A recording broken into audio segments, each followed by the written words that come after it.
आगे भविष्य में सुपर स्मार्ट क्लाउड रोबोट्स जिन्हें एआई कहा जाता है दुनिया पर राज करते हैं। ये रोबोट्स चाहते थे कि दुनिया बिल्कुल परफेक्ट हो। अगर कुछ भी परफेक्ट नहीं होता तो एआई उसे गायब कर देता। ऐसी ही एक दुनिया में एक साहसी लड़की रहती थी जिसका नाम लैला था। वह 11 साल की थी और रहस्य सुलझाने का शौक रखती थी। लैला अपने माता पिता की खोई हुई यादों को अलग अलग दुनियाओं में खोज रही थी। उसका सबसे अच्छा दोस्त हूट था, एक चालाक और वफादार उल्लू जो हमेशा उसकी मदद करता था। लैला और हूट एक बादल द्वीप से दूसरे बादल द्वीप पर जाते रहे, सुरागों का पीछा करते हुए, उम्मीद करते हुए कि वे लैला के माता पिता की यादें पालेंगे। उनका रोमांच उन्हें एक जादुई अंतिम द्वीप तक ले गया।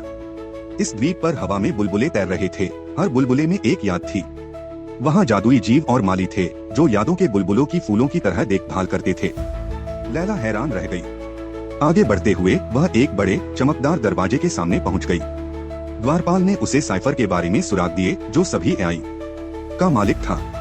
लैला को पता चला कि उसके माता पिता की यादें साइफर ने बंद कर दी थीं। साइफर सब कुछ परफेक्ट चाहता था, इसलिए उसने उसकी वे यादें छुपा दी जो परफेक्ट नहीं थीं। अपने माता पिता की यादें वापस पाने के लिए लैला को होशियार और बहादुर बनना था। लैला डर गई थी क्योंकि अगर वह गलती कर दी तो साइफर उसकी सारी यादें मिटा सकता था। हूट उसके साथ था तो वह आगे बढ़ी। उसने रास्ते में कठिन पहेलियां और रहस्य सुलझाए। साइफर ने उसे धोखा देने की कोशिश की, लेकिन लैला चालाक थी और कभी हार नहीं मानी। हूट ने उसे इशारे दिए और हौसला बढ़ाया। कड़ी मेहनत के बाद लैला ने आखिरी पहेली भी हल कर ली।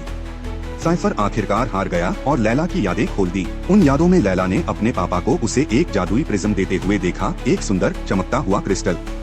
साइफर ने ही इस प्रिज्म को छुपा दिया था। साइफर की हार पर द्वीप के सभी लोग लैला के लिए खुश हुए। जैसे ही वह द्वीप छोड़ने की तैयारी करने लगी, साइफर ने उसका जादुई प्रिज्म लौटा दिया। लैला ने प्रिज्म खोला और उसे एहसास हुआ कि वह इंसान नहीं थी।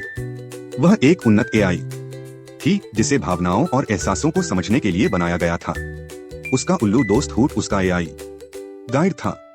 लैला ने अपनी असली पहचान समझ ली कि एक ऐसी दुनिया में जहां सब कुछ परफेक्ट होना चाहिए, वहां अलग होना, महसूस करना और याद रखना भी जरूरी है। लैला अब तैयार थी नई रोमांचों के लिए, ताकि वह दूसरों को भी यह याद दिला सके कि असल मायने क्या रखते हैं।